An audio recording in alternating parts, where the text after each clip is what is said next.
जयदेव महाप्रभु के द्वारा विरचित गीत गोविंद।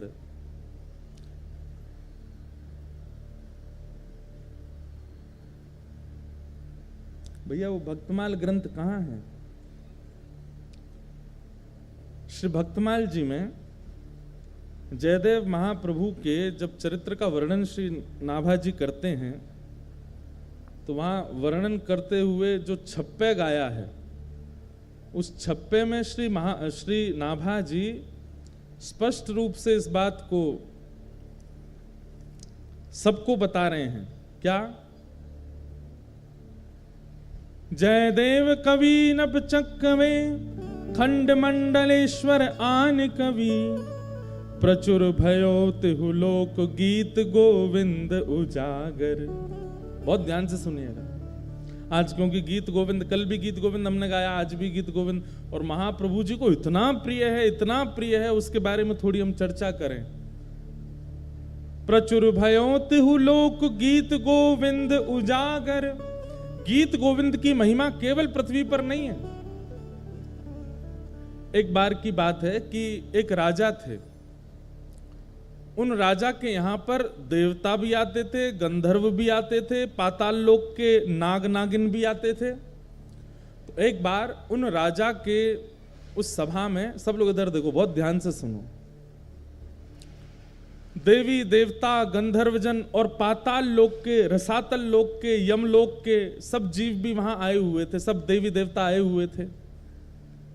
तो राजा ने सबकी अगवानी में सबको विराजमान करके किन्हीं गायकों को बुलाया और उन गायकों ने आकर के गीत गोविंद गाया, जयदेव महाप्रभु के द्वारा रचित। तो गीत गोविंद सुनकर के राजा ने उन सबसे कहा कि आपको ये संगीत कैसा लगा? तो स्वर्गलोक के देवी देवता और रसातल लोक के यमदूत आदि ये सब क्या बोले? बोले ये तो हम रोज सुनते हैं। क्यों? बोले हमारे लोकों में भी इसका पाठ होता है। तब से ये बात प्रचलित हुई कि भैया गीत गोविंद केवल पृथ्वी पर प्रचलित नहीं है, इसको तीनों लोकों में सुना जाता है, सब सुनते हैं। अगर व्यक्ति को गीत गोविंद याद हो, और भगवान ना करे ऐसा कभी हो नहीं सकता कि गीत गोविंद याद हो और उसको यमदूत पकड़ने आ जाएं। यमदूत कब आते हैं? मृत्यु काल में आते हैं। वैसे तो गीत गोविंद याद करने वाले को यम यातना नहीं भोगनी पड़ेगी, लेकिन बाई चांस फिर भी जीवन के अपने व्यवहार स्वभाव नहीं बदले, लेकिन गीत गोविंद याद कर लिया और अंतिम काल में उसके व्यवहार स्वभाव के कारण कहीं अगर यमदूत आ गए और उसने केवल अगर इतना ही गा दिया ना, श्रुत कमला कुछ मंडल धृत कुंडल ए, तो यमदूत वहीं हाथ जोड़ करके खड़े हो जाएंगे, हाथ जोड़ कहेंगे भैया तुम यमलोक के अधिकारी नहीं हो, चलो हम तुम्हें सीधे महाप्रभु जगन्नाथ जी के पास ले चलते हैं। और यमदूत तो क्या ले जाएंगे, यमदूत वहां से अंतर ध्यान होंगे, विष्णु दूत आएंगे और लेकर के जाएंगे। गीत गोविंद का ऐसा भाव। तो प्रचुर भयो तिहु लोक गीत गोविंद उजागर, तीनों लोकों में उसका गुणगान गाया जाता है, केवल पृथ्वी लोक पर गीत गोविंद प्रचलित नहीं है। हमने तो कितने अनुभव किए हैं। गीत गोविंद के प्रति एक हम आप लोगों को सावधानी बताना चाहते हैं, बस वो ध्यान से सुनिए।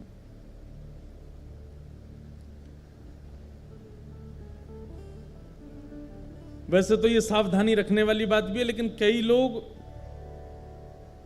टेस्ट लेने के लिए इसको कर भी सकते हैं कि प्रयास करें कि गीत गोविंद जब गाया जाए और गीत गोविंद का जब पाठ किया जाए तो उस समय स्थान, मौसम और लोगों को देख लिया जाए। अगर स्थान उचित नहीं है, ये विचार कर लेना चाहिए कि महाप्रभु अगर जगन्नाथ जी यहां आए तो उनके योग्य व्यवस्था है कि नहीं। मौसम, कड़कती धूप पड़ रही है, भयंकर गर्मी, पसीना निकल रहे हैं महाराज, उस समय गीत गोविंद मत गाइए। और सामने बैठे हुए लोग अगर वो अधिकारी नहीं हैं, वो दूषित खाते हैं, दूषित पीते हैं, या किसी ऐसी सभा में है जहां विवाह का फंक्शन हो रहा है, किसी के ब्याह का क्रम चल रहा है, किसी का कुछ ऐसा चल रहा है जहां लोग खा भी रहे हैं, डोल रहे हैं, ऐसी जगह गीत गोविंद नहीं गाना है।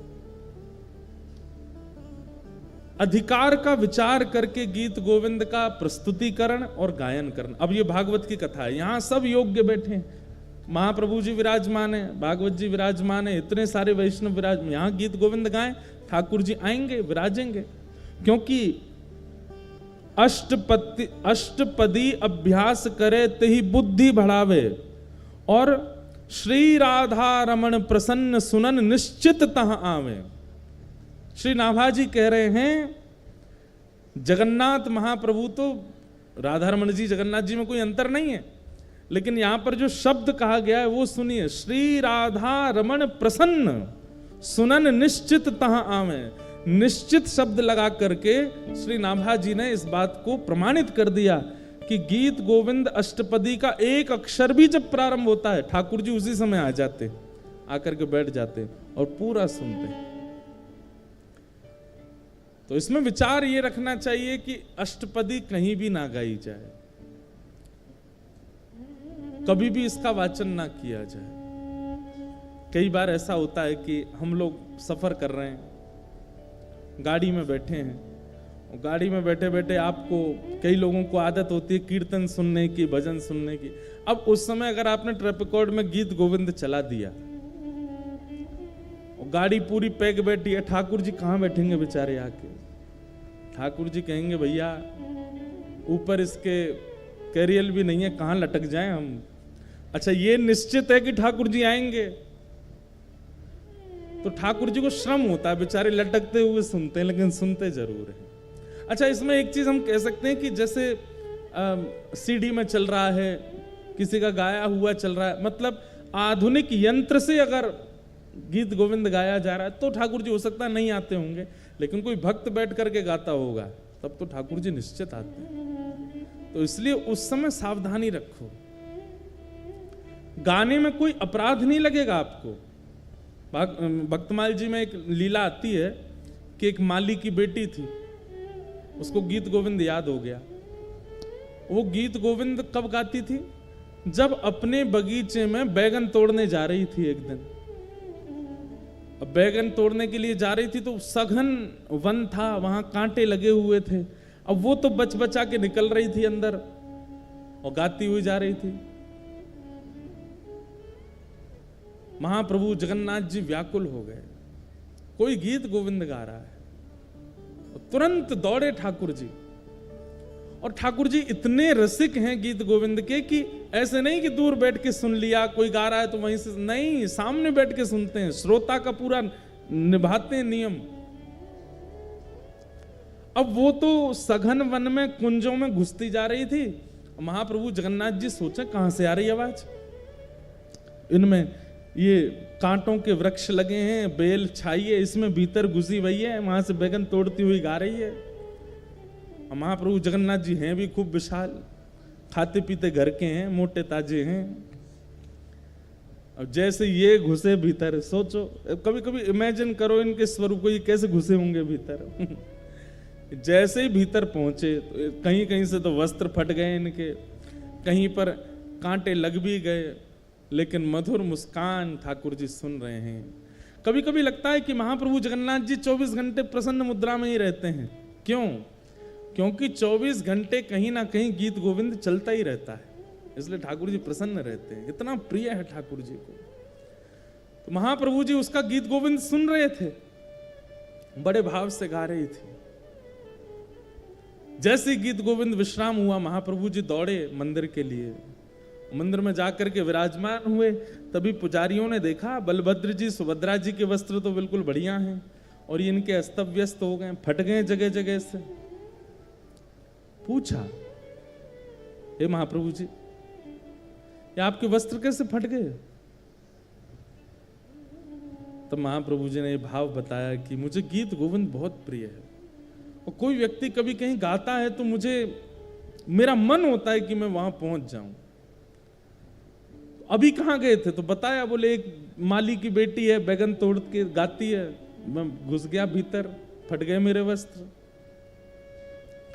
उसी दिन वहां के गजपति राजा ने ये नियम बना दिया, पूरे जगन्नाथपुरी को इकट्ठा करके सबसे हाथ जोड़ के निवेदन किया कि जिनको भी अष्टपदी गीत गोविंद याद है, आपसे प्रार्थना है आसन लगा करके उस पर स्वयं बैठिए और एक सन्मुख आसन पर रख करके तब गीत गोविंद गाइए, क्योंकि महाप्रभु जी आते हैं। आप चलते फिरते उठते बैठते कहीं कुछ करते हुए गाएंगे तो उसमें कोई दिक्कत नहीं है, लेकिन महाप्रभु जी को श्रम ना हो। और श्रम दो प्रकार के होते हैं। एक श्रम तो ये होता है कि ठाकुर जी के अनुकूल व्यवस्था नहीं है और ठाकुर जी को गीत गोविंद सुनने का चाव है, वो आएंगे, उनको कष्ट होगा। और दूसरा भाव ये है, मान लीजिए श्री मंदिर में कोई विशेष पूजा चल रही है ठाकुर जी की और उसी समय आप गीत गोविंद गाने लग गए, ठाकुर जी का आने का बहुत मन है और उस समय सामने विशेष पूजा चल रही है, जा नहीं सकते, तो ठाकुर जी बहु प्रयास करके एक और रूप धारण करके आते हैं। और ठाकुर जी इतना श्रम करके आते हैं और उसके बाद भी आप अनुकूल जगह नहीं देखते, तो उनको पीड़ा तो होती है। पीड़ा तो खैर क्या, वो श्रमित तो होते हैं, और वैष्णव का स्वरूप है वो ठाकुर जी को श्रमित नहीं कराता। इसलिए गीत गोविंद का कभी भी पाठ कीजिए तो इस बात का ध्यान रखिए कि अनुकूल व्यवस्था है कि नहीं। चलते फिरते उठते बैठते अगर गाड़ी चल रही है तो रोक लीजिए, बगल वाले को उतार दीजिए और विचार कीजिए महाप्रभु जी बैठे, अब गा दें। बहुत ही चाव आ रहा है, गाने का बहुत मन हो रहा है, ऐसी स्थिति में आप गा सकते हो। जहां अनुकूल ऐसा लगता हो कि ठाकुर जी विराजेंगे तो उनको संकट कष्ट नहीं होगा, ऐसी जगह गीत गोविंद गाइए। जहां योग्यताएं दिखती हो वहां गीत गोविंद का पाठ करो, क्योंकि श्री नाभा जी कहते हैं राधा रमण प्रसन्न सुनन निश्चित तहां आवे। और एक बहुत विशेष बात गीत गोविंद के लिए, अष्टपदी अभ्यास करे तेहि बुद्धि बढ़ावे। अगर कोई व्यक्ति गीत गोविंद अष्टपदियों का अभ्यास करता है, केवल श्रुत कमला कुछ मंडल एक ही अष्टपदी याद करने से काम नहीं चलेगा। ये हमारे पास पूरा गीत गोविंद है, इसमें बहुत सारी अष्टपदियां हैं और अष्टपदी का स्वरूप ऐसा है कि सब संस्कृत पढ़ने में बहुत आसान लगेंगे, लेकिन गीत गोविंद महाकाव्य की संस्कृत आसानी से पढ़ी नहीं जा सकती। छंद ऐसे हैं कि आप सामान्यतया पढ़ नहीं पाओगे, इसलिए उसका अभ्यास कीजिए। और अगर आप गीत गोविंद अष्टपदियों का अभ्यास करते हैं, नित्य उनको पढ़ते हैं, नित्य उनको अपने ध्यान में लाते हैं, तो उससे क्या होगा? श्री नाभा जी कहते हैं तेहि बुद्धि बढ़ावे। बुद्धि बढ़ावे मतलब विवेक जागृत होता है। एक बात सुनिएगा,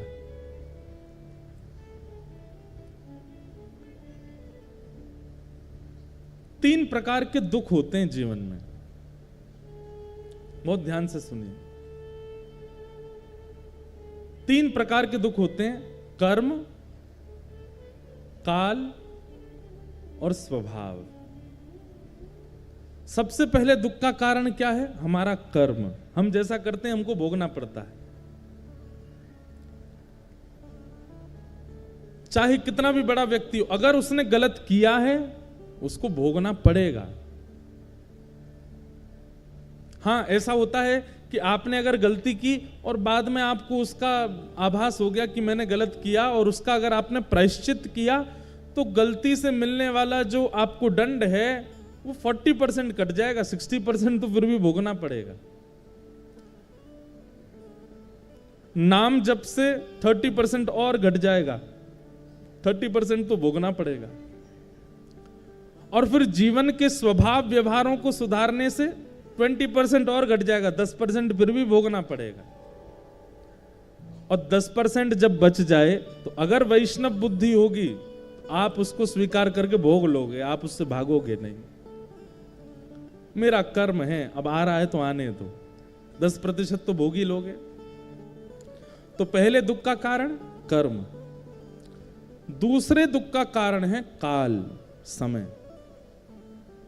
सब लोग इधर देखिए, ध्यान से सुनो। और जब काल दुख रूप धारण करता है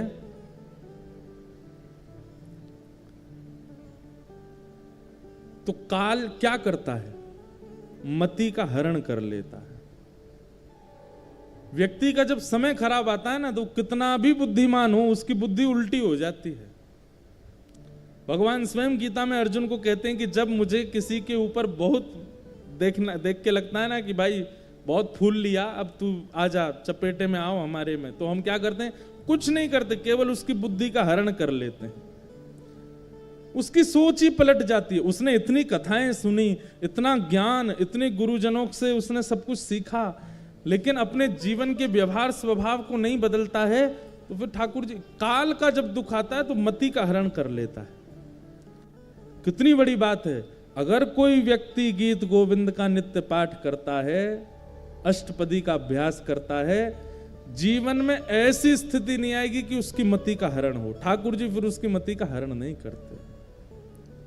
स्वयं नाभाजी कह रहे हैं, अष्टपदी अभ्यास करे तही बुद्धि बढ़ावे।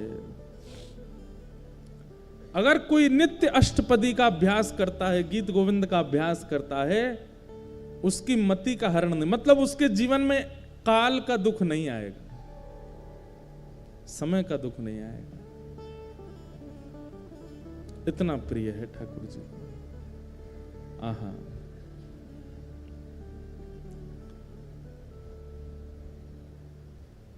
अरे और कहां तक कहें। जब जयदेव महाप्रभु पहुंचे और श्री जगन्नाथ महाप्रभु का दर्शन करते हुए गा रहे थे, श्रित कमला कूच मंडल धृत कुंडल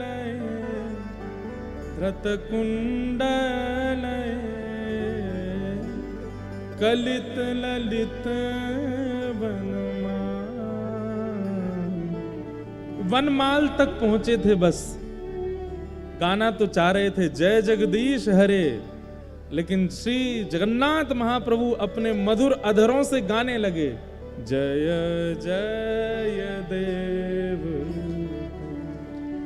आज जय जगदीश हरे नहीं होगा, आज जय जय देव हरे होगा। हे जयदेव, तुम्हारे इन भावों को हम प्रणाम करते हैं। हमारी इन अंतरंग स्थितियों को तुम लिख रहे हो, हम वंदन करते हैं। श्री जयदेव महाप्रभु वो पहले ब्याह नहीं कर रहे थे। इधर देखो, ध्यान से सुनो। सबको आवाज आ रही है हमारी? किसी को नहीं आ रही हो तो हाथ ऊपर करो। सबको आ रही है ना? हाँ, तो ध्यान से सुनो।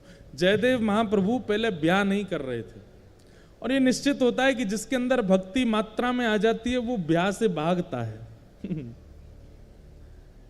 वो संसार के विषयों से कहीं ना कहीं स्वयं को बचाता है। तो जयदेव महाप्रभु, आपके माता पिता जो थे वो बाल्यकाल में ही चले गए थे। तो बचपन से ही आप जगन्नाथ महाप्रभु को ही अपने माता पिता मानते थे।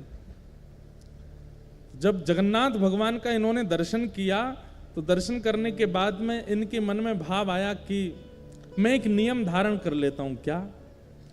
मैं इतना विरक्त भाव में रहूंगा, वृक्ष के नीचे रहा करूंगा, और एक रात जिस वृक्ष के नीचे रहा, दूसरी रात उस वृक्ष के नीचे नहीं रहूंगा। ऐसा नियम बना लिया जयदेव महाप्रभु ने।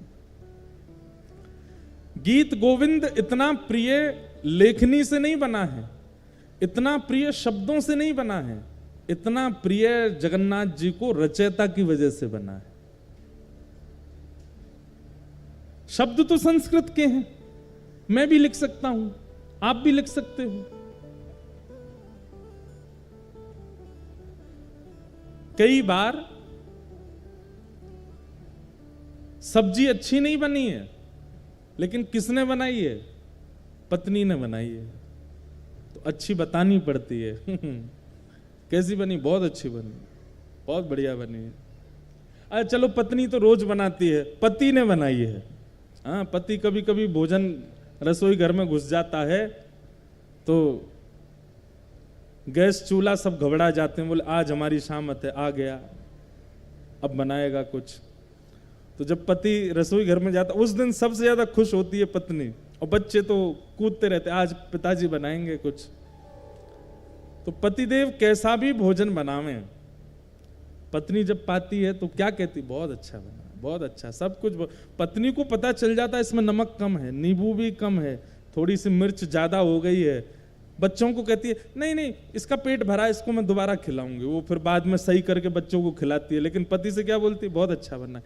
मतलब सामग्री से कई बार प्रेम नहीं होता है, सामग्री बनाने वाले से प्रेम होता है। महाप्रभु जगन्नाथ जी को सामग्री तो बहुत प्रस्तुत करने वाले हैं, पर प्रस्तुत करने वाला कैसा है, उससे ठाकुर जी को सामग्री अच्छी लगती है। ये गीत गोविंद इतना प्रिय क्यों है ठाकुर जी को? क्योंकि जयदेव महाप्रभु, और उन जयदेव महाप्रभु ने ऐसा नियम बना लिया कि मैं एक वृक्ष के नीचे एक रात रुकूंगा और अगले दिन दूसरे वृक्ष के नीचे चला जाया करूंगा।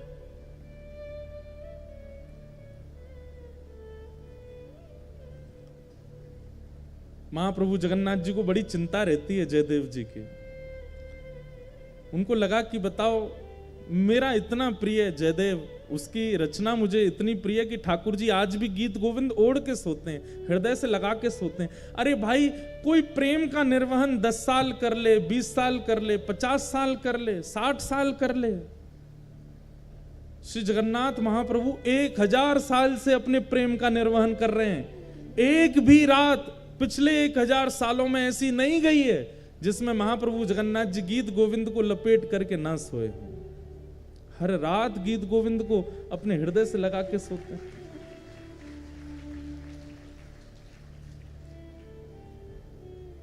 अरे, प्रेम विवाह करने वालों के भी प्रेम चलते हैं, लेकिन कुछ वर्षों में कुछ कुछ खंडन तो उनके प्रेम में भी आता है। लेकिन ऐसा प्रेमी कौन होगा? महाप्रभु जगन्नाथ जी सोते ही नहीं है बिना गीत गोविंद के। जब तक गीत गोविंद का पाठ नहीं होता नहीं सोते। और केवल जगन्नाथ जी नहीं, बद्रीनाथ चले जाओ, वहां पर भी गीत गोविंद का पाठ होता है, द्वारिका में भी गीत गोविंद का पाठ होता है। गीत गोविंद रात में सुनेंगे तभी ठाकुर जी को नींद आती है, तभी सोते हैं, क्योंकि रचयिता जयदेव है। और वो जयदेव हैं कैसे? उन्होंने नियम ले लिया कि मैं एक वृक्ष के नीचे एक रात रहूंगा, अगले दिन दूसरे वृक्ष के नीचे सोते थे। इतना संग्रह भी नहीं किया कि कहीं मैं एक वृक्ष के नीचे 4 दिन रहा तो ऐसा ना हो जाए कि ये वृक्ष और ये स्थान मेरा है।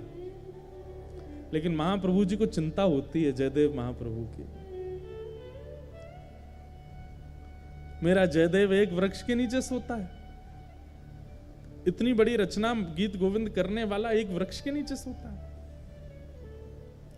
तभी श्री जगन्नाथ जी ने एक योजना बनाई, और एक सुदेव नाम का ब्राह्मण था। उस सुदेव ब्राह्मण के कोई संतान नहीं थी।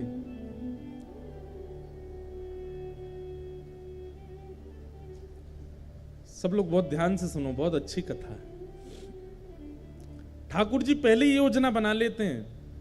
तो सुदेव ब्राह्मण के पहले कोई संतान नहीं थी, तो सुदेव ब्राह्मण ने जगन्नाथ महाप्रभु से कहा कि भगवान, एक संतान का सुख मुझे दीजिए, मैं वचन देता हूं उसकी बाल्यावस्था पूरी हो जाने के बाद जैसे ही वो बालक कुमार अवस्था का होगा, मैं आपके चरणों में निवेदित कर दूंगा, वो बालक आपका हो जाएगा। फिर ये मेरा वचन है आपको। तो जैसे ही भगवान ने देखा कि भाई ये जयदेव महाप्रभु एक ही वृक्ष के नीचे रहते हैं, तभी ठाकुर जी ने विचार किया कि हम कैसे इनके इस वृक्ष के नीचे रहने वाले सिस्टम को दूर करवाएं। तभी ठाकुर जी को याद आया कि एक सुदेव ब्राह्मण था, उसने इतने वर्ष पहले हमसे कहा था कि एक संतान हो जाए तो वो हमें अर्पित करेगा। और ठाकुर जी की कृपा से उस सुदेव ब्राह्मण के यहाँ एक पुत्री ने जन्म लिया। महाप्रभु जी ने विचार किया कि उसकी पुत्री अब विवाह के योग्य हो गई है। महाप्रभु जी ने उसको स्वप्न दिया सुदेव ब्राह्मण को, और स्वप्न में जाकर के उसको याद दिलाया कि तुमने हमसे कहा था एक संतान होगी तो तुम हमको अर्पित करोगे, तुम्हारी बेटी हुई, अब भूल गए अपना वचन। अगले दिन ही सुदेव अपनी बेटी लेकर के महाप्रभु जगन्नाथ जी के सामने गया। जय जय, मेरी धृष्टता क्षमा, मैं भूल गया था कि पुत्री आपको अर्पित करनी। मेरी पुत्री आप इसको स्वीकार करो। जैसे ही उसने प्रणाम किया, महाप्रभु जगन्नाथ जी उसके अंतस्थ में आ गए और बोलने लगे, बोले अब ये हमारी हो गई, तो हम जहां जाएंगे वहां इसको लेके जाओ, हम जहां चाहेंगे वहां इसको दे आओ। बोले आज्ञा करो। बोले एक वन में एक जयदेव महाप्रभु हैं, गीत गोविंद की रचना जिन्होंने की, उनसे जाकर के अपनी बेटी का ब्याह कर दो। पद्मावती नाम था उनका। तो सुदेव ब्राह्मण बोला, भगवान वन में रहते हैं, बेटी। बोले अब ये तुम्हारी बेटी नहीं तो तुम चिंता क्यों कर रहे हो? तुम्हारी बेटी होती तुम चिंता करते ना कि जमाई हमारा कैसा, घर है कि नहीं है, परिवार है कि नहीं, संपत्ति। अब तो ये हमारी हो गई, तो अब इसके पिता हम हैं, हम इसके लिए योग्य वर ढूंढ चुके हैं, उससे जाके ब्याह करो इसका। और जो आज्ञा भगवान, बिल्कुल संशय नहीं है मेरे चित्त में, मैं ब्याह कर दूंगा। और जाते जाते जगन्नाथ महाप्रभु, सुनो, तुम अपनी बेटी लेकर के संबंध कराने आयो, ऐसा बिल्कुल मत बोलना। ये कहना महाप्रभु जगन्नाथ जी ने भेजा है और उन्होंने ही आज्ञा की है कि आपको इनसे ब्याह करना पड़ेगा। ठाकुर जी को कितनी चिंता हो रही है कि जयदेव जी का घर बन जाए, जयदेव जी की झोंपड़ी हो जाए। सुदेव ब्राह्मण अपनी पुत्री पद्मावती को लेकर के पहुंचे। श्री जयदेव महाप्रभु एक वृक्ष के नीचे बैठे थे, तो प्रणाम किया। जयदेव महाप्रभु, कहिए भगवान कैसे आना हुआ? बोले भगवान आप सुयोग्य हैं और मेरी बेटी आपके बिल्कुल योग्य है, मैं अपनी पुत्री का आपसे विवाह करने के लिए आया हूं। और ये मैं अपनी पुत्री का विवाह करने इस भाव से नहीं आया कि मैं इनका पिता हूं। महाप्रभु जगन्नाथ जी ने मुझे स्वप्न देकर के आज्ञा दी है कि आप इनको स्वीकार करो। जयदेव महाप्रभु उठ खड़े हुए, हंस करके बोले जगन्नाथ प्रभु तो बोलेंगे ही, खुद ने तो 16,108 किए हैं, उनको क्या कमी है? वो तो 10-5 हजार और कर लें तो भी उनको कोई दिक्कत नहीं, वो तो कर्तुम अकर्तुम अन्यथा कर्तुम समर्थ परमेश्वर हैं, वो संभाल भी सकते हैं। पर मैं कैसे संभालूंगा इनको? मैं तो एक वृक्ष के नीचे एक रात रहता हूं, फिर दूसरे वृक्ष के नीचे दूसरी रात गुजारता हूं, तीसरे मेरा कोई ठिकाना नहीं है। और भाई इनको रखने के लिए तो बहुत व्यवस्थाएं करनी पड़ जाएंगी, मेरे भजन में बाधा हो जाएगी, मेरे चित्त में इतना भाव प्रेम नहीं उमड़ पाएगा फिर ठाकुर जी के प्रति। क्षमा करें महाप्रभु, भले ही जगन्नाथ जी ने इनको भेजा। अब देखो ये अधिकार प्रेमी व्यक्ति को प्राप्त होता है। हम आप होते तो घबरा जाते, ओहो जगन्नाथ जी ने कहा है, फिर तो मानना पड़ेगा, फिर तो करना पड़ेगा, फिर तो स्वीकार होना ही चाहिए। लेकिन जयदेव महाप्रभु इतने जानते हैं ठाकुर जी को, इतना प्रेम है उनका। बोले महाप्रभु जी से कहो कहीं और व्यवस्था देखें इनके लिए, बाकी सारी आज्ञा उनकी स्वीकार है, पर ये स्वीकार नहीं है, हम ब्याह नहीं कर पाएंगे।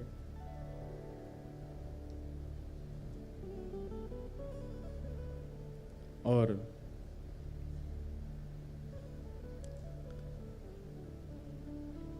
श्री जयदेव महाप्रभु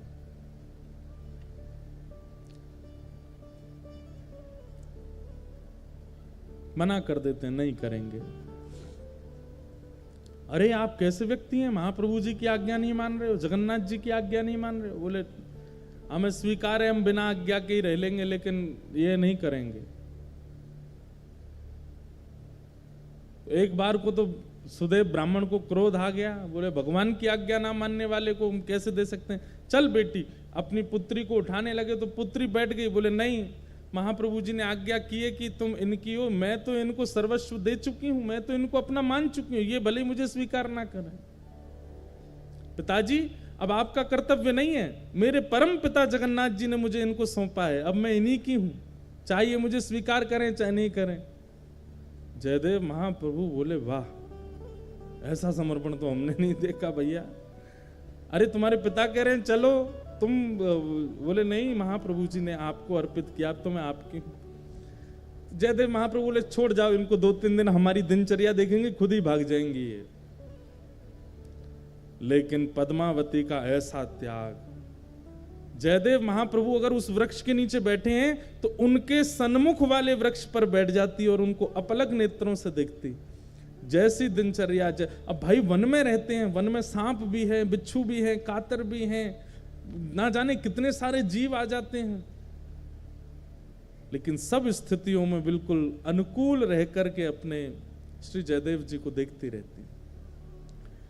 3 दिन बाद जब वो नहीं जा रही, अब देखो कितनी अच्छी बात है, 3 दिन बाद जब वो पद्मावती वापस लौट करके नहीं गई तो श्री जयदेव महाप्रभु ने मन में विचार किया कि ये इसकी जिद नहीं है, ये श्री जगन्नाथ प्रभु अपना अधिकार दिखा रहे हैं मुझको कि देखो मेरा तुम पर कितना अधिकार है, मैं जिससे चाहूंगा तुमको उससे ब्याह करना ही पड़ेगा। और ये बात सोच करके श्री जयदेव महाप्रभु रोने लगे कि ठाकुर जी मुझ पर कितना अधिकार मानते हैं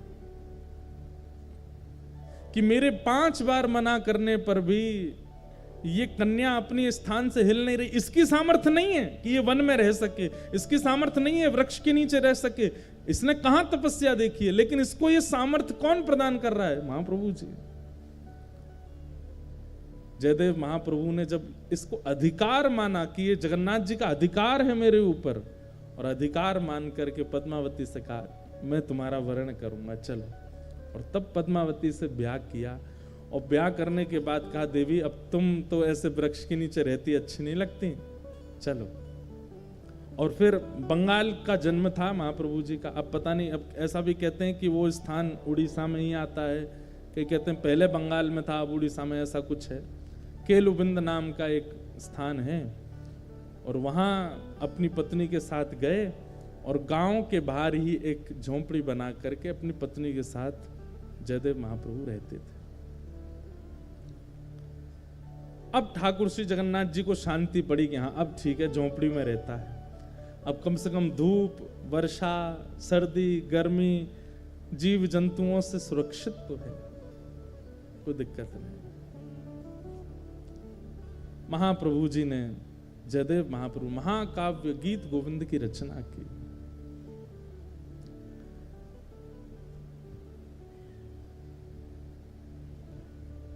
और ऐसा कहीं कहीं वर्णन आता है कि जयदेव महाप्रभु बोलते थे और उनकी पत्नी जो पद्मावती थी वो लिखती थी, वो उनसे लिखवाने का क्रिया करते थे। ठाकुर जी के अंतरंग लीलाओं को वर्णन करते और पत्नी से कहते तुम लिखो।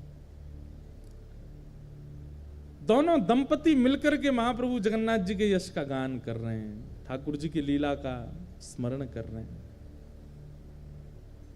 एक बार एक अष्टपदी का सुंदर भाव आया चित्त में, और उस अष्टपदी में रास बिहार का वर्णन कर रहे थे श्री जयदेव महाप्रभु। तो रास बिहार का वर्णन करते करते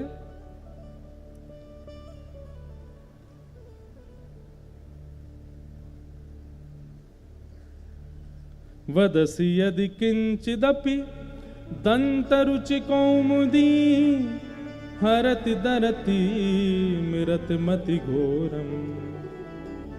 ये अष्टपदी का प्रारंभिक इससे प्रारंभ होता है। सुंदर रास बिहार का वर्णन कर रहे थे, और रास बिहार का वर्णन करते करते उनके मन में एक सुंदर भाव आया। क्या? भण मृषण वाणी करवाणी चरणद्वयम सरसल सलद तत्कसुरागम स्मर गरल खंडनम मम शिरसि मंडनम देहि पद पल्लव मुदारम। अब इस भाव में ऐसा वर्णन है कि ठाकुर जी किशोरी जी के साथ रास बिहार कर रहे हैं, और रास बिहार करते करते ठाकुर जी आते हैं और थकी हारी किशोरी जी बैठी हैं, और किशोरी जी को थके हारा जान करके ठाकुर जी मन में सोचते हैं कि आज मैं अपने मन की इच्छा पूरी कर लूं। क्या है मन की इच्छा? और ठाकुर जी की मन की इच्छा है कि मैं एक बार किशोरी जी के दोनों चरण पकड़ करके अपने सिर पर धर लूं, और किशोरी जी ये करने नहीं देते। ठाकुर जी किसी ना किसी कौतुक से प्रणाम कर लेते हैं, सिर कभी कभी माथे नीचे धर लेते हैं किशोरी जी के चरणों में, लेकिन ठाकुर जी का क्या मन है कि जो पैर का तलवा है, ऐसे किशोरी जी के दोनों पैर ये बैठी हों और इनके दोनों पैर पकड़ के ऐसे अपने सिर पर धर लूं। अब देखो कितनी गंभीर बात है, ध्यान से सुनना। जयदेव महाप्रभु नेत्र बंद करके चिंतन कर रहे हैं और चिंतन करते करते उनको दृश्य क्या दिखा कि ठाकुर जी ने देखा किशोरी जी थकी हारी बैठी हैं एक शिला पर, और तुरंत ठाकुर जी सोचते हैं आज अच्छा समय है, किशोरी जी के दोनों चरण उठा करके अपने श्री मस्तक पर रख लूं। जयदेव महाप्रभु कहते कहते रुक गए। और रुक क्यों गए? बोले कहीं ऐसा तो नहीं कि ठाकुर जी और किशोरी जी के इस भाव को मैं जो देख रहा हूं मेरी पत्नी किसी अन्य भाव में ले जाए। कहीं ऐसा नहीं हो कि इसके चित्त में यह भाव आ जाए कि ये परमात्मा है, ये साक्षात जगत नियंता जगदाधार त्रिलोकी स्वामी हैं, जो इतने आसक्त हो गए हैं किशोरी जी के प्रति कि उनके दोनों चरण उठा करके अपने सिर पर रख रहे हैं। कहीं इसके चित्त में कोई अन्य भावना तो नहीं आ जाएगी?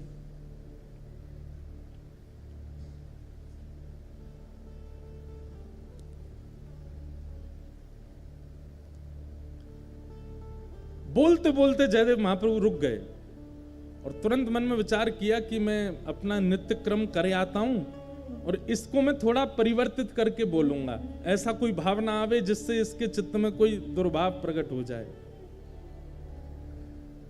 तो जयदेव महाप्रभु बोले, देवी अभी ना मुझे आगे याद नहीं आ रहा है, तुम एक काम करो, इसको आगे मैं पूरा करूंगा, यहीं रख दो। और कलम और गीत गोविंद की पुस्तिका वहीं रख करके जयदेव महाप्रभु बोले, तुम भोजन प्रसाद तैयार करो, मैं गंगा स्नान करके आता हूं और स्नान करके आके फिर प्रसाद पाके फिर लिखूंगा। ठीक है। अब वो चली गई प्रसाद बनाने, जयदेव महाप्रभु चले गए गंगा स्नान करने। इतने में ठाकुर जी ने मन में विचार किया कि इस भाव को लिखने में इनको संकोच क्यों हो रहा है। अरे किशोरी जी के चरण मुझको सिर पर धारण करने में कोई दिक्कत नहीं है, ये जयदेव महाप्रभु संकोच क्यों कर रहे हैं इस भाव को वर्णन करने में? और बोले ये स्नान करके आएंगे, इसको परिवर्तित करके कुछ और लिख देंगे, और लेकिन मैं चाहता हूं कि यही लिखा जाए। तभी जयदेव महाप्रभु का रूप धारण करके स्वयं श्री जगन्नाथ जी आ गए। और जयदेव महाप्रभु के रूप में जैसे आए, पत्नी बोली बड़ी जल्दी स्नान कर आए। हाँ देवी, वो मुझे पंक्ति याद आ गई थी, आगे जो लिखनी है, लाओ कलम दो, मैं लिख देता हूं। और तुम भोजन बन गया? बोले हाँ तैयार है। बोले लगाओ थाली, मैं भी पंक्ति लिख देता हूं। और श्री जगन्नाथ महाप्रभु ने जयदेव जी का रूप धारण करके इस पंक्ति को लिखा। क्या? भण मृषण वाणी करवाणी चरणद्वयम् सरसल सदल कथ सुरागम स्मर गरल खंडनम मम शिरसि मंडनम देहि पद पल्लव मुदारम। हे किशोरी जी, आपके चरण कैसे हैं? बोले इन चरणों को यदि कोई दूर से देख ले और उसके चित्त में यदि काम भी उत्पन्न हो गया होगा तो किशोरी जी के चरणों में इतनी सामर्थ्य है कि उसके हृदय से उस काम का नाश हो जाएगा। ऐसे काम नाशक इन चरणों को मैं अपने शीश पर धारण करता हूं। स्वयं ठाकुर जी ने लिखा और लिख करके जयदेव महाप्रभु की छाप लगा दी। जयति जयदेव कवि भारती भूषितम मानिनी जननि तिशातम। जयदेव महाप्रभु की छाप लगा करके और पूरी पंक्ति पूरी करके, देवी भोजन लगाओ। पत्नी ने, पद्मावती ने भोजन बनाया, ठाकुर जी ने प्रेम से पाया। और नियम था पद्मावती का कि जयदेव महाप्रभु पाते फिर उसी थाली में जो बच जाता उसमें ही थोड़ा परोस के पाती थी। आज ठाकुर जी ने अपना अधरामृत दे दिया पद्मावती को, और पद्मावती ने प्रेम से उसी में ही दाल भात मिला करके पाया। आज तो ऐसा अद्भुत, आज पद्मावती बोली ऐसा लगता है मेरे हाथों में लक्ष्मी आ गई है, कितना सुंदर स्वाद, ऐसा लगता है जगन्नाथ महाप्रभु का भात पा रही हूं क्या। बड़े आनंद में निमग्न होकर के एक एक कोर पा रही थी। तभी जयदेव, असली जयदेव आ गए। और वो जयदेव कहां गए? बोले देवी मैंने तो बहुत पा लिया, अब मैं सोने कक्ष में जा रहा हूं, तुम पालो। जगन्नाथ जी तो चले गए भीतर कक्ष में, असली जयदेव जी आए। आकर के अपनी पत्नी को देखा, वाह देवी इतनी जोर की भूख लगी कि आज हमसे पहले ही पा लिया आपने। पद्मावती बोली, क्या कह रहे हैं? बोले, तुम रोज हमको पवाती हो, फिर हमारे बात पाती हो, आवाज हमसे पहले ही पा रही हो। पद्मावती बोली, कुछ खा पी लिए हैं क्या आप? अरे अभी अभी तो आप प्रसाद पाके सोने गए थे, आपका जो बचा थाल में वही मैं पा रही हूं। जयदेव महाप्रभु बोले, मैं तो तब का गया, गंगा स्नान करके और संध्या वंदन करके अब लौटा हूं, मैं कहां प्रसाद पाया मैंने अभी। अरे आप थोड़ी देर पहले आ तो गए थे, बोले मुझे पंक्ति याद आ गई है, जल्दी कलम दो, और तुरंत आप लिखने बैठ गए और लिख करके आज बड़े खुश हो रहे थे, बड़े आनंद से अपना ही नाम गा रहे थे, वाह जयदेव कह रहे थे। और फिर प्रसाद प्रेम से आपने पाया और सोने गए हो भीतर, पीछे से निकल के फिर आ गए हो बाहर, ये क्या लीला कर रहे हो आज? जयदेव महाप्रभु बोले, मैं पंक्ति लिखने आया था। बोले, हाँ कहाँ है? गीत गोविंद काव्य। बोले, वो वहीं जहां आप रखते हैं वहीं रखा है। तुरंत दौड़ करके गए और जैसे ही उस पंक्ति को देखा, जिस पंक्ति को लिखने में संकोच जयदेव महाप्रभु कर रहे थे, सुंदर अक्षरों में श्री जगन्नाथ जी अपने हाथों से लिख करके गए। और जब अंतिम पंक्ति पढ़ी, जयति जयदेव कवि भारती, जयदेव की जय जय हो, जो भारत में ऐसा भूषण रत्न जयदेव प्रकट हुआ उसकी जय जय हो। अपने प्रति ये मान सम्मान महाप्रभु जी के द्वारा सुन करके देख करके जयदेव जी रो पड़े। तुरंत पत्नी से बोले, चलो जगन्नाथपुरी। महाप्रभु जी के सन्मुख आकर के इतना रोए, नाथ आप कितना स्नेह देते हैं, कितना प्रेम करते हैं, सर्व भावों से आपने मुझे युक्त कर दिया है, मैंने क्या दिया आपको? केवल शब्द ही तो प्रकट कर रहा हूं, इससे अधिक तो मैं कुछ करता नहीं आपके लिए। ना कभी कोई रत्न चढ़ाए हो, ना कभी कोई भेष चढ़ाया हो, ना कभी महाप्रसाद लगाया हो, ना कभी 56 भोग का कोई मनोरथ जगन्नाथपुरी में कोई विशेष उत्सव किया हो, कुछ नहीं। दूर बैठा बैठा केवल शब्द प्रस्तुत करता हूं और आप इतने प्रसन्न हो जाते हैं।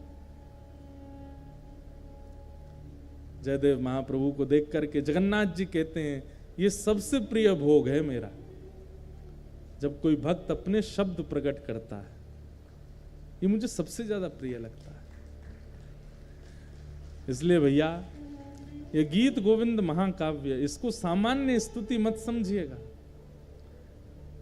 ना तो शरीर के रोग दूर होंगे, ना घर परिवार के कलेश दूर होंगे। गीत गोविंद कोई हनुमान चालीसा की तरह पाठ नहीं करना, भूत पिशाच निकट नहीं आवे, महावीर जब नाम सुनावे। गीत गोविंद तो प्रेम लक्षणा भक्ति प्रदान करता है। ऐसे गीत गोविंद को हम बारंबार प्रणाम करते हैं और जयदेव महाप्रभु के प्यारे श्री जगन्नाथ जी को बारंबार वंदन करते हैं कि आप इतने कृपालु हैं कि इतनी सहज अक्षरों पर आप प्रसन्न हो जाते हैं।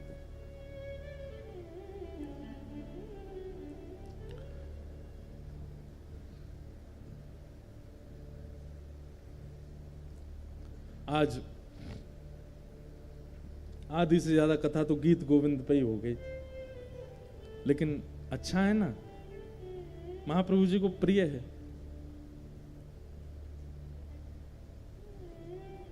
अद्भुत। बोलो जगन्नाथ महाप्रभु की जय। श्रीमद् भागवत के प्रथम स्कंद में हम लोग प्रवेश करते हैं। जन्माद्यस्य यतोऽन्वयादितरतश्चार्थे स्म विज्ञस्वराट् तेने ब्रह्म हृदय आदिकवये मुह्यन्ति यत्सूरयः तेजो वारिमृदां यथा विनिमयो यत्र त्रिशर्गो मृषा धाम्ना स्वेन सदा निरस्तकुहकं सत्यं परं धीमहि।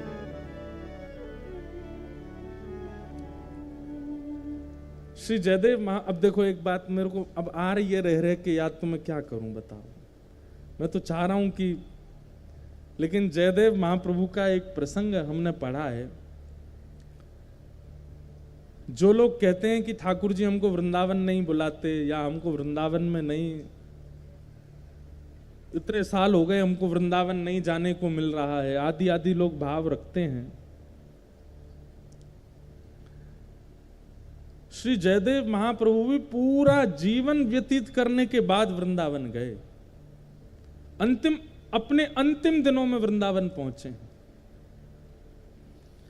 और जैसे ही वृंदावन पहुंचे हैं बस फिर ज्यादा देर रह नहीं पाए। यमुना जी का दर्शन किया, लता कुंज वृक्षों का दर्शन किया, गिरिराज जी का दर्शन किया, रज को माथे से लगाया और श्री जयदेव महाप्रभु फिर ब्रज में ही विलीन हो गए। उसी दिन अपने प्राणों का परित्याग वृंदावन में ही किया। हमारे श्री नंददास जी अष्टछाप के कवि एक बहुत सुंदर पद गाते हैं और वो पद जब मैंने पढ़ा तो मुझे लगा कि श्री जयदेव महाप्रभु के मन में ये भावना प्रकट हुई होगी वृंदावन के प्रति।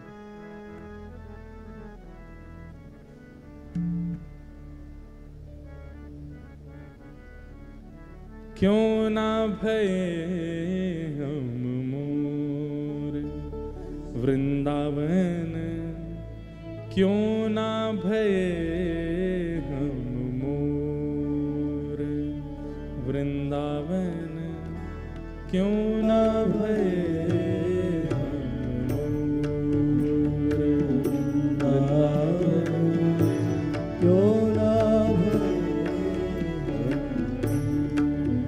हम वृंदावन के मोर क्यों नहीं बने। अरे मानव भले ही हम कहीं भी बने, बंगाल में जन्म हुआ, उड़ीसा में जन्म हुआ, गुजरात में जन्मे, महाराष्ट्र में जन्मे, राजस्थान में जन्मे, हे किशोरी जी हम पर आपने कृपा क्यों नहीं की। हमको वृंदावन का मोर ही बना देते, बानर ही बना देते, चैंटी ही बना देते। एक व्याकुलता श्री जयदेव महाप्रभु के मन में वृंदावन को देख करके हुई कि भले ही महाप्रभु जी मुझे प्राप्त हो गए, सब कुछ मुझे प्राप्त हुआ, लेकिन वृंदावन अंत में क्यों मिला।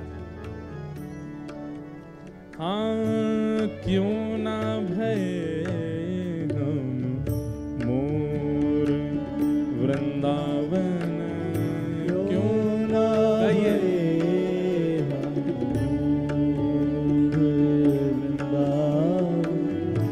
क्यों ना भये हम मोर वृंदावन, क्यों ना भये।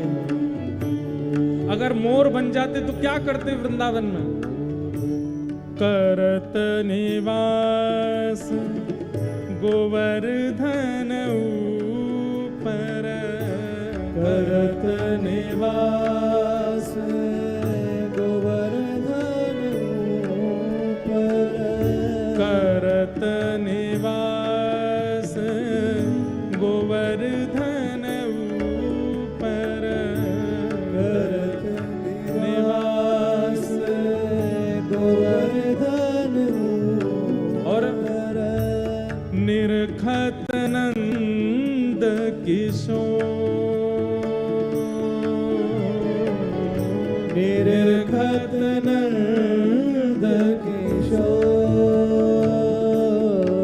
हाँ निरखत नंद किशोर, निरखत नंद किशोर वृंदावन, क्यों ना भये हम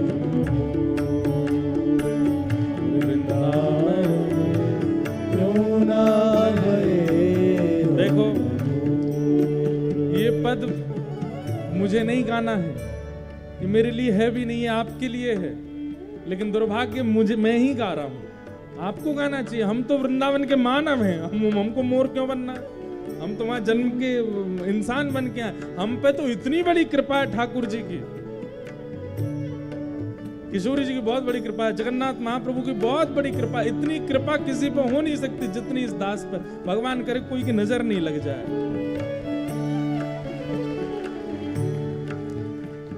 और ये कालिया बैठे ना हमारे संग, नजर लगेगी नहीं। कोई कहता आप यहाँ पे बिंदी लगा के आओ, कोई कहता पैर उनमें काजल लगा के जाओ, कोई कहता गंडा, ये तो आज एक माता जी पहना गई आपको नजर नहीं लगे। अरे जिसके संग साक्षात काजल घूम रहा है उसको नजर कैसे लगेगी।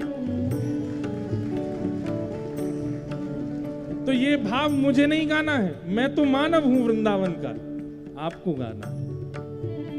ओ वृंदावन क्यों ना भय वृंदावन क्यों ना और क्यों ना भय वंशी कुल सजनी, क्यों ना भय वंशी कुल सजनी, क्यों ना भय वंशी कुल सजनी, क्यों ना भय वंशी कुल सजनी। अधर पिबत घन घोर,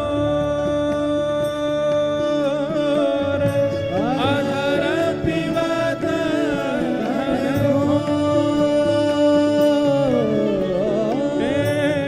अधर पिबत घन घोर, अधर पिबत घन घोर। वृंदावन क्यों ना भय वृंदावन क्यों ना भय वृंदावन क्यों ना भय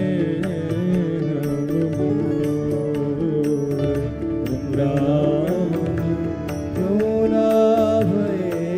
श्री जयदेव महाप्रभु मानो यही विचार कर रहे हैं, काश हम मोर बन गए होते, गिरिराज जी पर रहते, निरंतर श्री कृष्ण को निहारते रहते।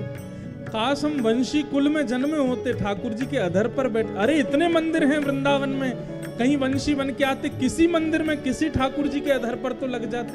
राधा रमण, राधा वल्लभ, बांके बिहारी, मदन मोहन, गोविंद देव, गोपीनाथ, श्री जुगल किशोर, कितने मंदिर हैं। कहीं तो हमको अधर पर धारण करा दिया जाता।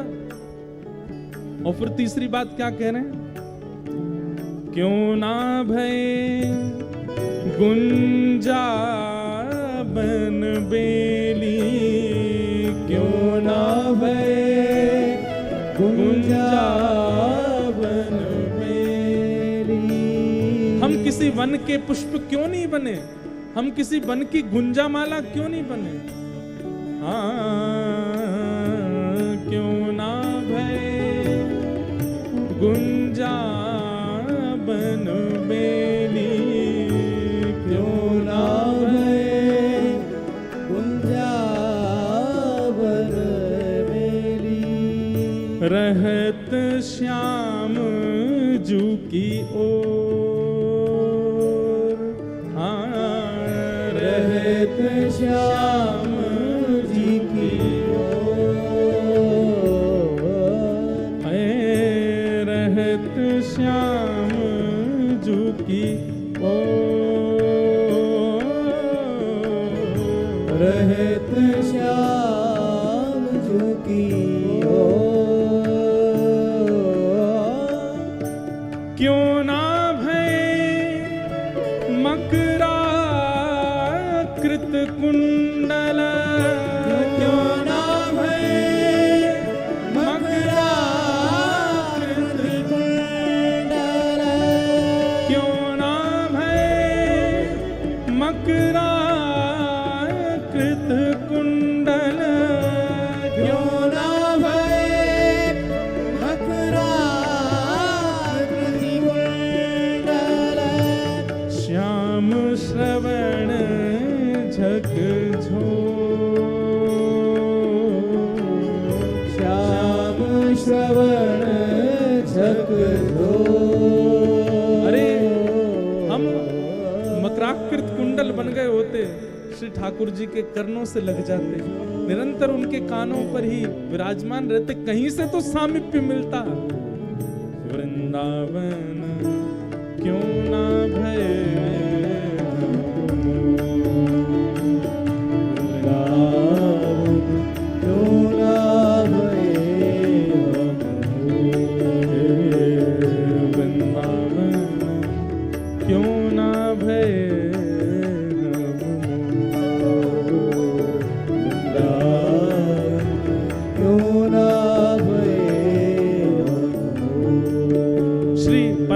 दास जी का पद है। परमानंद दास को ठाकुर, परमानंद दास को ठाकुर, परमानंद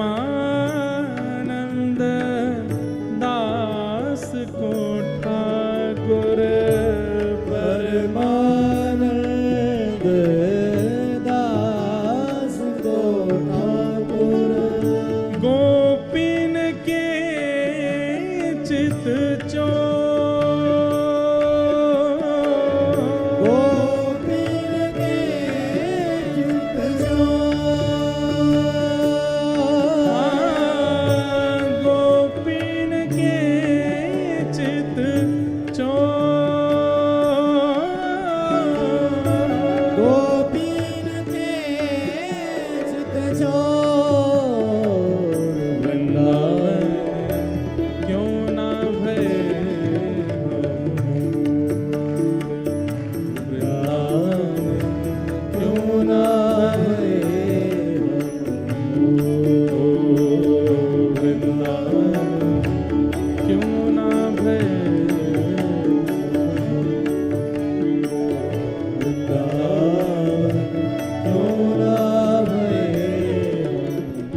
हो। श्री जयदेव महाप्रभु के चित्त में ये भाव प्रकट हुआ।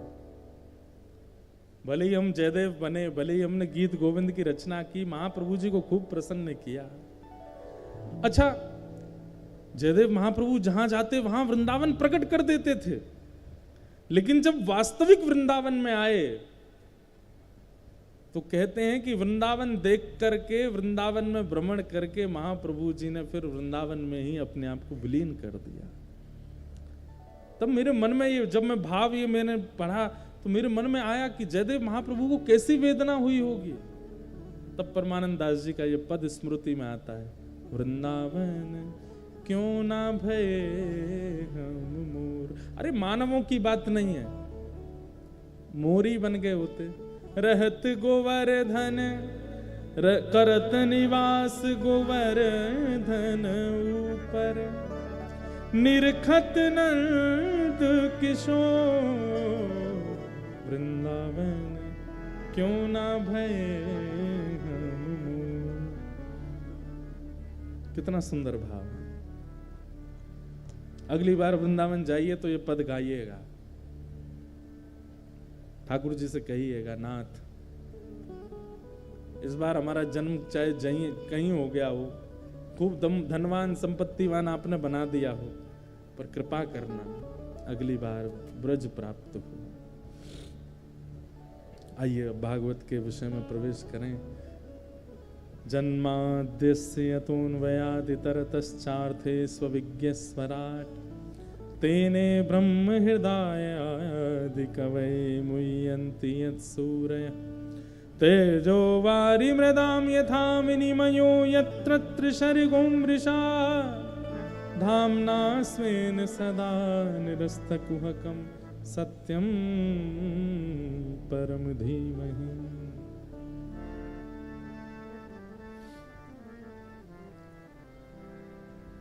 जो प्रभु जन्म मृत्यु से परे हैं,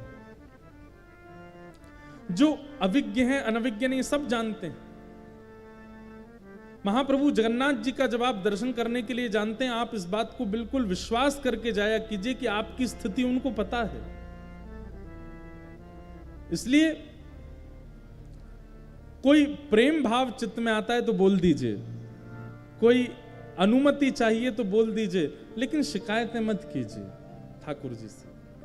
हमारे वृंदावन में एक महापुरुष हुए, उनका नाम था श्री कोकिल साईं, भक्त श्री कोकिल साईं।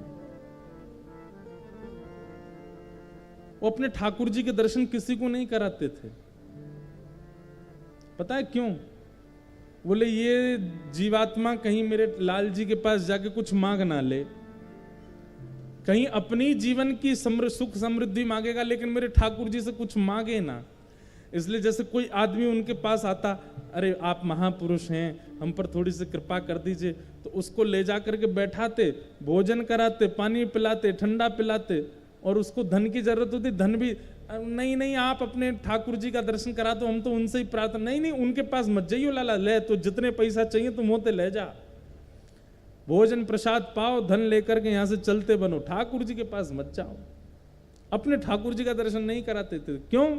कि कहीं कुछ जीव मांग ना ले उनसे, छुपा के रखते। और उनके पास में एक जानकी जी का एक स्वरूप था, जानकी जी की सेवा करते, भोग लगाते और फिर पगड़ी पहनते थे, पगड़ी में ही जानकी जी को विराजमान कर लेते थे, चुपचाप यहीं बैठे रहो। उनको कोकिल इसलिए कहा जाता था कि वो जब ध्यान लगाते थे तो कोयल का रूप धारण करके अशोक वाटिका में बैठी हुई सीता जी, जो राम जी के विरह में रहती थी, उनके पास चले जाते और वहां जाकर के सीता जी को सुख प्रदान करते थे। कैसे भक्त हुए देखो, आज से 50-60 वर्ष पहले हुए। उनके हर स्मृति महोत्सव में मैं सेवा के लिए जाता हूं, कथा के लिए। क्या सेवा ली उन्होंने कि जब उनको रामायण जी में पता चला कि अशोक वाटिका में, लंका में सीता जी बहुत विरह में रहती थी राम जी के में, तो उनको ये बात सुन के इतना कष्ट हुआ कि श्री जी को इतना विरह होता था।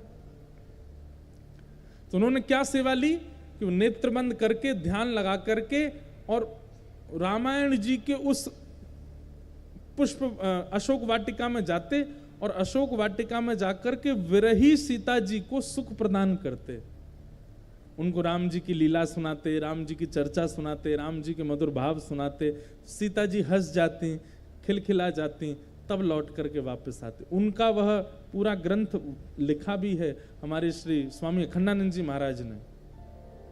ऐसे थे भक्त श्री कोकिल जी, अपने ठाकुर जी का दर्शन नहीं कराते थे। क्यों? कोई जीव कुछ मांग ना ले। क्यों? क्योंकि ठाकुर जी अविज्ञ हैं, अनविज्ञ नहीं है, वो सब जानते हैं, उन्हें बताने की आवश्यकता नहीं है। नाथ मेरे जीवन में ये कष्ट है, मेरी पत्नी नहीं सुनती, बच्चे नहीं मानते, या पति ऐसे हैं, या परिवार ऐसा है, मेरा व्यापार ऐसा चल रहा है, क्या कहना आपको? लोग बाग हमसे मिलने आते हैं तो बाकी के सब लोग तो प्रेम लक्षणा भक्ति मांगते हैं, ठाकुर जी की सेवा मांगते हैं, पर कई लोगों को लगता है कि ये भी बाबा जी हैं, कुछ दे देंगे, काम वाम बढ़िया होगा। हमारे महाराज जी, हमारे घुटनों में बहुत दर्द रहता है, तो हम हमारे पंडित जी की ओर इशारा, मैंने कि ये जानते हैं इस दर्द को, इनके पास जाओ। एक आई माता जी, महाराज जी, मैंने कहा हाँ, मेरी जीभ से स्वाद चला गया है, मैंने कि लाओ काला नमक झोंक दूं। ये सब क्या ऐसी चीजें क्यों कहनी है? ठाकुर जी से और ठाकुर जी के जनों से तो केवल भक्ति की याचना करो। आप अपने जीवन के संकटों से अपने प्रारब्ध से हो, ठाकुर जी को जाके क्यों सुनाना है? सब मंगल होगा। चार थे स्वविज्ञ स्वराट, ठाकुर जी अविज्ञ हैं, अनविज्ञ नहीं है, सब जानते हैं। तेने ब्रह्म हृदय आदि कवै मुह्यन्ति सूरय, जो आदि कवि ब्रह्मा को भी अपनी लीला पर मोहित कर लेते हैं, इंद्र को भी गिरिराज धारण करके अपनी लीला पर मोहित कर लेते हैं। धामना स्वेन न सदा निरस्त कुहकम सत्यम परम धीमहि। ऐसे परम सत्य परमात्मा को हम बारंबार प्रणाम करते हैं, जिनके पृथ्वी जल अग्नि वायु आकाश भी अधीन है। जयदेव महाप्रभु आज प्रारंभ में आ गए ना, तो बार बार आ रहे हैं। एक जयदेव महाप्रभु के जीवन की घटना,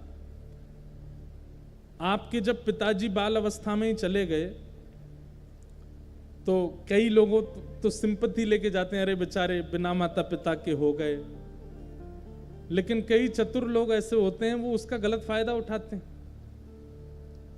एक गांव का एक व्यक्ति था, उसने जयदेव महाप्रभु के पास जाके झूठे दस्तावेज दिखा के कहा, तुम्हारे पिताजी ने मुझसे इतने रुपए उधार लिए थे, अब बताओ कौन लौटाएगा? तुम्हारे पिताजी तो चले गए। जयदेव जी छोटे ही थे तब, आप बोले मेरे पास में जगह संपत्ति तो नहीं है, मैं कैसे दूं आपको पैसे?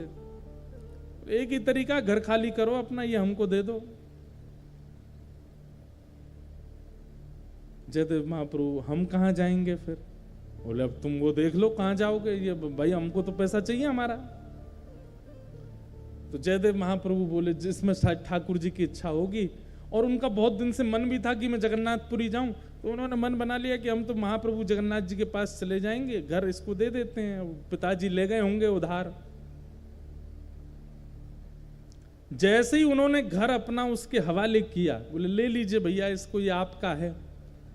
इतने में ही वो जो व्यक्ति आया था चतुर, उसकी बहन दौड़ी दौड़ी आई और कहा भैया जल्दी चलो। बोले क्यों? हमारे घर में आग लग गई है, पूरा घर जल रहा है, पानी डालने से भी नहीं बुझ रही है, खूब प्रयास करने से भी नहीं बुझ रही है। जयदेव महाप्रभु ने इस बात को सुना तो उस व्यक्ति से पहले महाप्रभु जी दौड़े, और जैसे ही उसके घर में प्रवेश किया तो कहते हैं महाप्रभु जी के पैर रखते ही अग्निदेव जो रोष में आ गए थे कि तुम जयदेव के साथ ऐसा कैसे कर सकते हो। जयदेव महाप्रभु को देख करके अपने आप अग्नि शांत हो, बिना किसी प्रयास की अग्नि शांत हो गई। तब उस व्यक्ति को लगा कि भाई ये सामान्य जीव नहीं है। पृथ्वी, जल, अग्नि, वायु और आकाश, ये पंच तत्व ये ठाकुर जी के अधीन है। एक बात कह दें, बुरा नहीं मानिएगा, ठाकुर जी को कभी अगर रोष होता है ना आप पर, तो इन पांचों के जरिए ही बताएंगे। कई बार इन पांचों के ही रूप में ठाकुर जी कई बार अपना रोष प्रकट करते हैं। वैसे ठाकुर जी पे इतना समय नहीं कि वो हम पर रोष करें, ठाकुर जी पे कहां समय है? इतने ब्रह्मांड के नायक, इतने बड़े ब्रह्मा, उनको हम पता होगा कि ये कोई जीव है, उन पर समय कहां है हम पर रोष करने का। लेकिन फिर भी जब हमारे अपराध बहुत ज्यादा हो जाते हैं तो कभी कभी ठाकुर जी रोष इसी भाव में करते हैं। अब पता क्या होगा, कल मेरे पास में पत्र आएंगे, महाराज जी एक बार हम जल गए थे तो ठाकुर जी गुस्सा हो गए हमसे, महाराज जी एक बार हम डूबते डूबते बचे तो उसका मतलब ठाकुर। अब जो भी हुआ हो, हम उस समय तो सफाई देते देते यही कहेंगे नहीं नहीं इसमें कोई, लेकिन आज हम स्पष्ट बोल रहे हैं, पंच तत्वों से यदि किसी प्रकार की सूक्ष्म हानि होती है उसमें ठाकुर जी का संकेत समझना चाहिए और तुरंत क्षमा मांगनी चाहिए कि नाथ मुझसे अपराध हुआ। और क्या अपराध हुआ? जो नेत्र बंद करने पर अपराध बार बार नेत्रों के आगे घूम रहा हो, समझ जाना यही अपराध है। उसके सुधार के लिए क्या प्रायश्चित हो सकता है, कीजिए।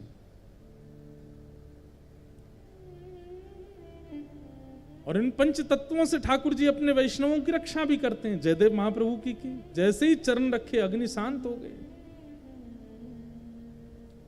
अरे प्रहलाद को लेकर के होलिका चिता में बैठ गई, बाल बांका नहीं कर पाए प्रहलाद जी की अग्नि।